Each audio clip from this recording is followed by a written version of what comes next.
আজকে খামারে চললো ধান কাটতে। হ্যালো এভরিওয়ান, আসসালামু আলাইকুম। I hope you are doing well. আজকে ছিল অসহ্য রোদ আর গরমে ভরা একটা দিন, তবুও গ্রামের মানুষদের জীবন তো থেমে থাকে না। সকাল থেকেই চারপাশে শুধু ধান কাটা, খড় শুকানো আর ব্যস্ত মানুষের দৃশ্য।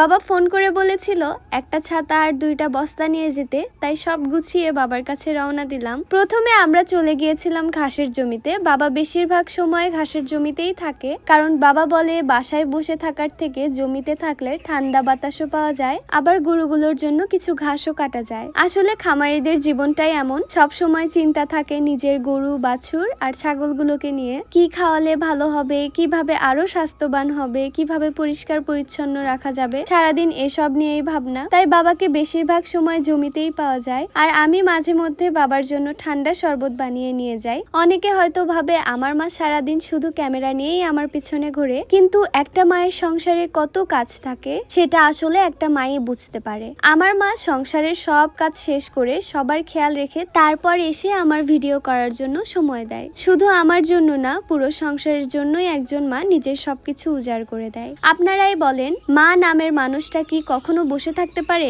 এরপর আমরা চলে গেলাম ধানের জমিতে। সেখানে ইতোমধ্যে 4-5 জন মানুষ ধান কাটার কাজে লেগে গিয়েছিল। আমরা ভাবলাম আমরাও কাজে অংশ নিই। এখন স্কুল বন্ধ, ঈদের ছুটি চলছে, তাই এমন কাজে অংশ নেওয়ার সুযোগ হয়েছে।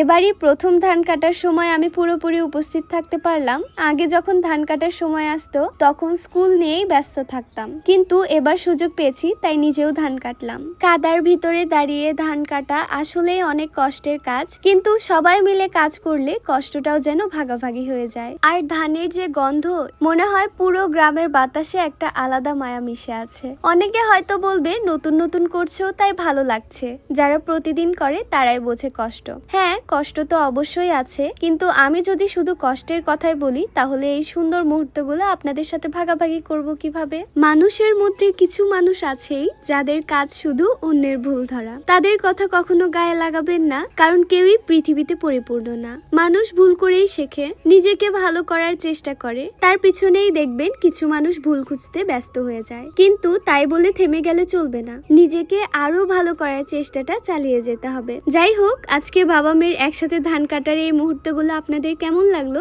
আর আপনাদের এলাকায় কি ধান কাটা শুরু হয়েছে? আর কারা কারা ধান কেটেছেন সবাই কিন্তু কমেন্টে জানাবেন। আজকের ভিডিওটা ছিল এ পর্যন্তই। সবাই ভালো থাকবেন, সুস্থ থাকবেন। আল্লাহ হাফিজ।